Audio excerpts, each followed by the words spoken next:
a valley, lived a sprightly old woman named Elara. Her hair was like a silver cloud, her eyes twinkled with a lifetime of stories, and her hands, though wrinkled, were perpetually busy, knitting, baking, or tending to her vibrant garden. Elara was the proud mother of 3 sons, each as different from the other as day is from night. The eldest, Matthias, was a man of the earth. He had his father's strong back and a quiet, thoughtful demeanor. He was a farmer, and his days were spent coaxing life from the soil, his hands calloused from honest work. Matthias rarely spoke of his feelings, but his love for his mother was evident in the bushels of fresh vegetables he'd leave on her porch and the way he'd mend her fence without being asked.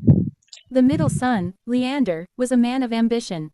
He had left the quiet valley long ago for the bustling city, where he had become a successful merchant. He wore fine clothes, spoke with confidence, and his life was a whirlwind of deals and meetings. Leander's visits were a rare and grand affair. He'd arrive in a polished carriage, bearing expensive gifts for his mother, silks from the east, perfumes from distant lands.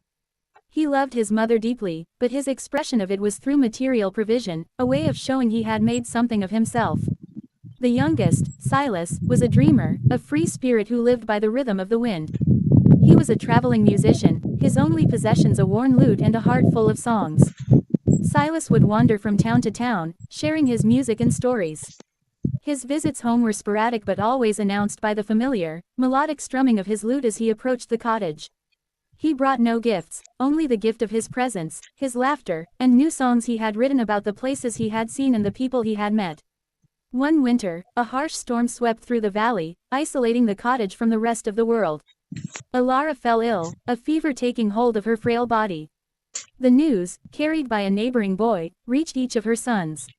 Matthias was the first to arrive. He braved the snow-covered paths, his face set with determination. He chopped firewood to keep the cottage warm, brewed herbal teas from his garden's last harvest, and sat by his mother's bedside, holding her hand. He didn't say much, but his quiet strength was a comfort, a steady anchor in the midst of the storm. A few days later, Leander arrived, his grand carriage struggling through the snowdrifts. He was visibly distressed by his mother's condition.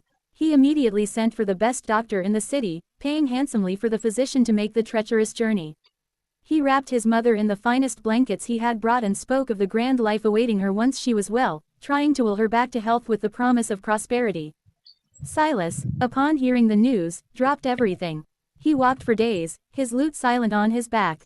When he arrived, he found his brothers exhausted but devoted. Silas didn't offer to chop wood or call a doctor. Instead, he sat at the foot of his mother's bed and began to play his lute, a soft, beautiful melody that filled the room. He sang songs of warmth, of sunshine, of spring flowers, and of happy memories. He sang about the times she taught him to play, and the joy on her face as he hit the right notes. As the music filled the room, Elara's tired face softened. She smiled, a real, genuine smile that reached her eyes. The 3 brothers, watching her, understood something profound. Matthias's love was in his actions, Leander's in his provisions, and Silas's in his spirit. Each of them, in their own way, was the perfect son. The storm eventually passed, and so did Elara's fever. She recovered, slowly, surrounded by the different forms of love her sons had shown. She knew that her garden was tended, her health was a priority, and her spirit was nourished by the beautiful music of her youngest. She had all she could ever need. The 3 sons, in their shared concern and different displays of affection, had shown her the true richness of her life.